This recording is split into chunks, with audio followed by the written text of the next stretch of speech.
கர்த்தருக்கு ஸ்தோத்திரம். நாள் 226 ஆகஸ்ட் 14க்கான வேத பகுதி ஏசாயா 55 முதல் 57 வரை. அதிகாரம் 55. ஓ தாகமாயிருக்கிறவர்களே, நீங்கள் எல்லாரும் தண்ணீர்கள் அண்டைக்கு வாருங்கள். பணமில்லாதவர்களே, நீங்கள் வந்து வாங்கி சாப்பிடுங்கள். நீங்கள் வந்து பணமுமின்றி விலையுமின்றி திராட்சரசமும் பாலும் கொள்ளுங்கள். நீங்கள் அப்பம் அல்லாததற்காக பணத்தையும் திருப்தி செய்யாத பொருளுக்காக உங்கள் பிரயாசத்தையும் செலவழிப்பானேன். நீங்கள் எனக்கு கவனமாய் செவி கொடுத்து நலமானதை சாப்பிடுங்கள். அப்பொழுது உங்கள் ஆத்துமா கொழுமையான பதார்த்தத்தினால் மகிழ்ச்சியாகும். உங்கள் செவியை சாய்த்து என்னிடத்தில் வாருங்கள், கேளுங்கள், அப்பொழுது உங்கள் ஆத்துமா பிழைக்கும். தாவீதுக்கு அருளின நிச்சயமான கிருபைகளை உங்களுக்கு நித்திய உடன்படிக்கையாக ஏற்படுத்துவேன். இதோ அவரை ஜன கூட்டங்களுக்கு சாட்சியாகவும் ஜனங்களுக்கு தலைவராகவும் அதிபதியாகவும் ஏற்படுத்தினேன். இதோ நீ அறியாதிருந்த ஜாதியை வரவழைப்பாய்.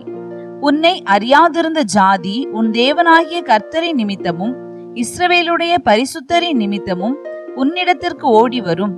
அவர் உன்னை மேன்மைப்படுத்தி இருக்கிறார். கர்த்தரை கண்டடையத்தக்க சமயத்தில் அவரை தேடுங்கள். அவர் சமீபமாயிருக்கையில் அவரை நோக்கி கூப்பிடுங்கள்.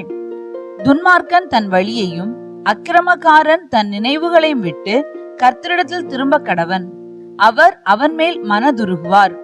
நம்முடைய தேவனிடத்திற்கே திரும்ப கடவன். அவர் மன்னிக்கிறதற்கு தயை பெருத்திருக்கிறார். என் நினைவுகள் உங்கள் நினைவுகள் அல்ல, உங்கள் வழிகள் என் வழிகளும் அல்லவென்று கர்த்தர் சொல்லுகிறார். பூமியை பார்க்கிலும் வானங்கள் எப்படி உயர்ந்திருக்கிறதோ அப்படியே உங்கள் வழிகளை பார்க்கிலும் என் வழிகளும் உங்கள் நினைவுகளை பார்க்கிலும் என் நினைவுகளும் உயர்ந்திருக்கிறது. மாரியும் உறைந்த மழையும் வானத்திலிருந்து இறங்கி அவ்விடத்துக்கு திரும்பாமல் பூமியை நனைத்து அதில் முளை கிளம்பி விளையும்படி செய்து விதைக்கிறவனுக்கு விதையையும் புசிக்கிறவனுக்கு ஆகாரத்தையும் கொடுக்கிறது எப்படியோ அப்படியே என் வாயிலிருந்து புறப்படும் வசனமும் இருக்கும். அது வெறுமையாய் என்னிடத்திற்கு திரும்பாமல் அது நான் விரும்புகிறதை செய்து நான் அதை அனுப்பின காரியமாகும்படி வாய்க்கும். நீங்கள் மகிழ்ச்சியாய் புறப்பட்டு சமாதானமாய் கொண்டு போகப்படுவீர்கள்.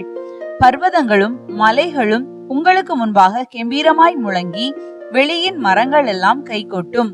முட்செடிக்கு பதிலாக தேவதாரு விருட்சம் முளைக்கும். காஞ்சொரிக்கு பதிலாக மிருது செடி எழும்பும். அது கர்த்தருக்கு கீர்த்தியாகவும் நிர்மூலமாகாத நித்திய அடையாளமாகவும் இருக்கும். அதிகாரம் 56. கர்த்தர் சொல்லுகிறார், நீங்கள் நியாயத்தை கைக்கொண்டு நீதியை செய்யுங்கள்.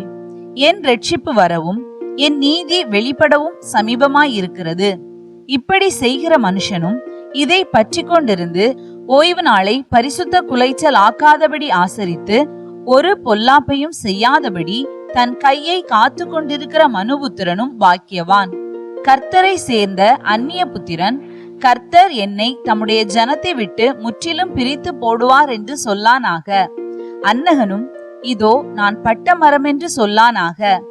என் ஓய்வு நாட்களை ஆசரித்து எனக்கு இஷ்டமானவைகளை தெரிந்து கொண்டு என் உடன்படிக்கையை பற்றி கொள்ளுகிற அன்னகர்களை குறித்து கர்த்தர் சொல்லுகிறது என்னவென்றால், நான் அவர்களுக்கு என் ஆலயத்திலும் என் மதில்களுக்குள்ளும் குமாரருக்கும் குமாரத்திகளுக்கும் உரிய இடத்தையும் கீர்த்தியையும் பார்க்கிலும் உத்தம இடத்தையும் கீர்த்தியையும் கொடுப்பேன்.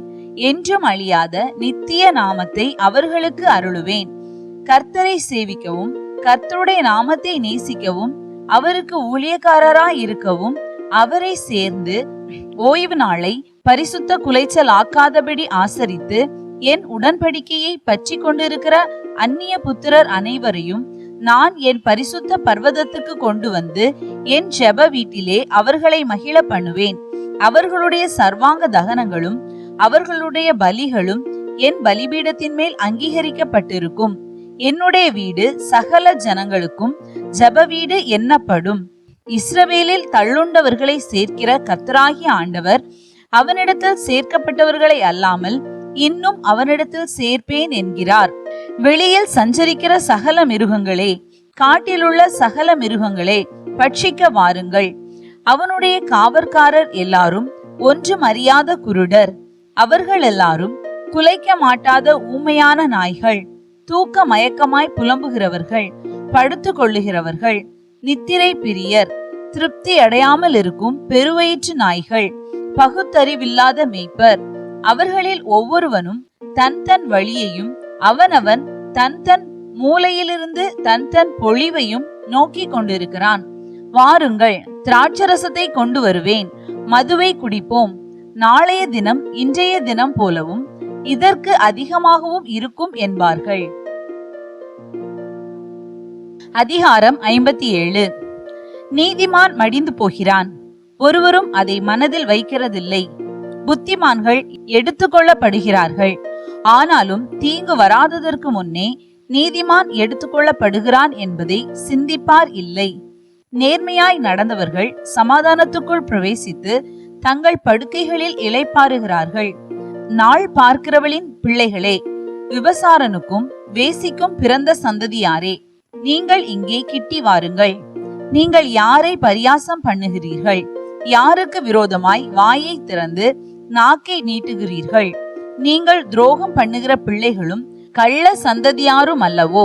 நீங்கள் பச்சையான சகல மரத்தின் கீழும் விக்கிரக தேவர்களோடே மோகாக்கினியில் வெந்து பள்ளத்தாக்குகளிலே கண்மலை வெடிப்புகளின் கீழ் பிள்ளைகளை கொன்று போடுகிறவர்கள்.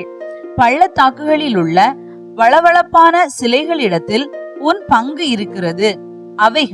அவைகளே உன் வீதம். அவைகளுக்கு நீ பானபலியை வார்த்து போஜன பலியையும் செலுத்துகிறாய். இவைகளின் மேல் பிரியப்படுவேனோ? நீ உயரமும் உன்னதமுமான மலைகளின் மேல் உன் மஞ்சத்தை வைக்கிறாய், அங்கேயும் பலியிடும்படி ஏறுகிறாய். கதவுகளுக்கும் நிலைகளுக்கும் பின்னாக உன் ஞாபக குறியை வைக்கிறாய். நீ என்னை விட்டு போய் மற்றவர்களுக்கு உன்னை வெளிப்படுத்தினாய். ஏறி போய் உன் மஞ்சத்தை அகலமாக்கி அவர்களோட உடன்படிக்கை பண்ணினாய். அவர்களுடைய மஞ்சத்தை காண்கிற எல்லா இடத்திலும் அதை நேசிக்கிறாய். நீ தைலத்தை பூசிக்கொண்டு ராஜாவினிடத்தில் போகிறாய். உன் பரிமளங்களை மிகுதியாக்கி உன் ஸ்தானாபதிகளை தூரத்துக்கு அனுப்பி உன்னை பாதாள மட்டும் தாழ்த்துகிறாய். வழி தூரமானதால் உழன்று போகிறாய், அது விருதாவென்று நீ சொல்லுகிறதில்லை.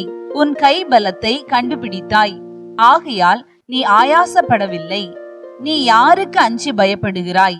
நீ பொய் சொல்லுகிறாயே. நீ என்னை நினையாமலும் உன் மனதிலே வைக்காமலும் போகிறாய். நான் வெகு கால மௌனமாய் இருந்தேன் அல்லவா? ஆகையால் எனக்கு பயப்படாதிருக்கிறாய். உன் நீதியையும் உன் கிரியைகளையும் நான் வெளிப்படுத்துவேன், அவைகள் உனக்கு உதவாது. நீ கூப்பிடும்போது உன் கணங்கள் உன்னை தப்புவிக்கட்டும். காற்று அவைகளை எல்லாம் பறக்கடித்து மாயை அவைகளை கொண்டு போம். என்னை நம்பியிருக்கிறவனோ தேசத்தை சுதந்தரித்து என் பரிசுத்த பர்வதத்திலே காணியாட்சிக்காரனாயிருப்பான். வழியை உயர்த்தி உயர்த்தி அதை செம்மைப்படுத்தி இடரல்களை என் ஜனத்தின் வழியிலிருந்து எடுத்து போடுங்கள் என்னப்படும். நித்தியவாசியும் பரிசுத்தர் என்கிற நாமம் உள்ளவருமாகிய மகத்துவமும் உன்னதமுமானவர் சொல்லுகிறார்.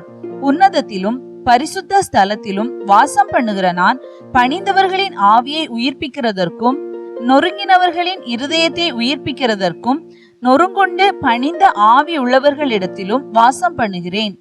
நான் எப்போதும் வழக்காட மாட்டேன், நான் என்றைக்கும் கோபமாய் இருப்பதும் இல்லை. ஏனென்றால் ஆவியும் நான் உண்டு பண்ணின ஆத்துமாக்களும் என் முகத்துக்கு முன்பாக சோர்ந்து போகுமே. நான் அவர்கள் பொருளாசை என்னும் அக்கிரமத்தின் நிமித்தம் கடும் கோபமாகி அவர்களை அடித்தேன். நான் மறைந்து கடும் கோபமாயிருந்தேன். தங்கள் மனம் போன போக்கிலே மாறுபாடாய் நடந்தார்களே. அவர்கள் வழிகளை நான் பார்த்து அவர்களை குணமாக்குவேன். அவர்களை நடத்தி திரும்பவும் அவர்களுக்கும் அவர்களிலே துக்கப்படுகிறவர்களுக்கும் ஆறுதல் அளிப்பேன். தூரமாய் இருக்கிறவர்களுக்கும் சமீபமாய் இருக்கிறவர்களுக்கும் சமாதானம் சமாதானம் என்று கூறும் உதடுகளின் பலனை சிருஷ்டிக்கிறேன். அவர்களை குணமாக்குவேன் என்று கர்த்தர் சொல்லுகிறார். துன்மார்க்கரோ கொந்தளிக்கும் கடலை போல் இருக்கிறார்கள். அது அமர்ந்திருக்க கூடாமல் அதன் ஜலங்கள் சேற்றையும் அழுக்கையும் கரையிலே ஒதுக்குகிறது. துன்மார்க்கருக்கு சமாதானம் இல்லை என்று என் தேவன் சொல்லுகிறார். இன்றைய நாளுக்கான வேத பகுதி வாசித்து முடிந்தாயிற்று. தேவனுக்கே மகிமை உண்டாவதாக. ஆமென். இன்றைய நாளுக்கான வேத பகுதியிலிருந்து ஒரு கேள்வி. காஞ்சொரிக்கு பதிலாக எது எழும்பும்? இன்றைய நாளுக்கான வாக்குத்தத்தம் ஏசாயா 56:5. நான் அவர்களுக்கு உத்தம இடத்தையும் கீர்த்தியையும் கொடுப்பேன், என்றும் அழியாத நித்திய நாமத்தை அவர்களுக்கு அருளுவேன். இந்த வாக்குத்தத்தத்தின்படி கர்த்தர் நம்மை ஆசீர்வதிப்பாராக. ஆமென்.